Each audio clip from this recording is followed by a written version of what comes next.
Star director Koratala Siva, man of the masses junior NTR కాంబినేషన్లో రాబోతున్న pan India movie Devara September 27న world వైడ్గా ఈ చిత్రం రిలీజ్ కాబోతోంది. ఈ క్రమంలోనే మేకర్స్ ప్రమోషన్స్తో ఫుల్ బిజీగా ఉన్నారు. బాలీవుడ్లో వరుసగా ఇంటర్వ్యూలు ఇస్తూ దూసుకెళ్తున్నారు.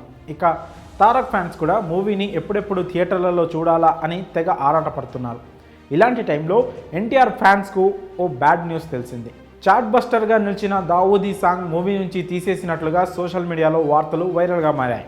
మరి నిజంగానే ఈ సాంగ్ను తీసేశారా? ఇప్పుడు తెలుసుకుందాం. దేవర నుంచి విడుదలైన 3 పాటలు సూపర్ హిట్గా నిలిచాయి. ఫియర్, చుట్టమల్లే సాంగ్లతో పాటుగా 3వ సింగిల్గా ప్రేక్షకుల ముందుకు వచ్చిన దావూదీ పాట సైతం చాట్ బస్టర్గా నిలిచింది.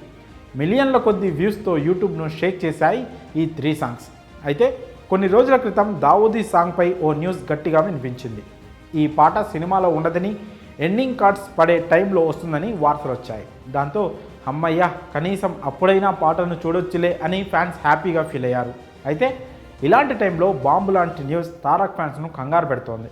దావూదీ సాంగ్ ఎండ్ టైటిల్ పడే సమయంలో కాకుండా అసలు మూవీ నుంచే తీసేసినట్లుగా న్యూస్ వైరల్ అవుతోంది. దావూదీ సాంగ్ దేవర నుంచి వచ్చిన 3వ పాటకు అభిమానులు ఫిదా అయ్యారు.